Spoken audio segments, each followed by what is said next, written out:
জীবন যুদ্ধে আমাদের লড়াইটা প্রিয়জনদের সাথেই হয়ে থাকে, শত্রুর সাথে নয়। ছোট ছোট নরমালি ব্যাপারগুলো নিয়েই আপনার বুকের বাঁ পাশে ব্যথা অনুভূত হবে। এগুলো পাত্তা দিবেন না, দেখবেন ভালো থাকবেন। আপনিও একদিন কারো না কারো একটা প্রচন্ড প্রিয় মানুষ হবেন। আপনার সাথে কথা না বলতে পারলে তার অস্থিরতা শুরু হয়ে যাবে।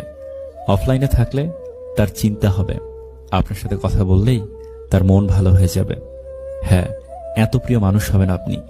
অপেক্ষা করুন, দিন আপনারও আসবে, প্রিয় মানুষ আপনারও হবে। কাউকে ভালোবাসি বোঝানোর সব থেকে বড় অনুভূতি হলো কান্না করা। কারণ যার জন্য কান্না আসে না তার প্রতি কখনো ভালোবাসা থাকে না।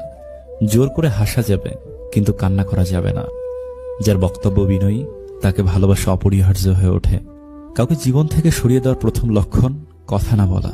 কাউকে জীবন থেকে সরিয়ে দেওয়ার দ্বিতীয় লক্ষণ ব্যস্ত আছি, পরে কথা বলছি। জীবনে টাকাই সবকিছু নয়, এটা বলার জন্য পকেটে অনেক টাকা থাকা দরকার। যদি তুমি কয়লাওয়ালার সাথে দোস্তি করো, তোমার শরীরে ময়লা লাগবেই। আর যদি আতরওয়ালার সাথে দোস্তি করো, তোমার শরীর থেকে ঘ্রাণ আসবেই।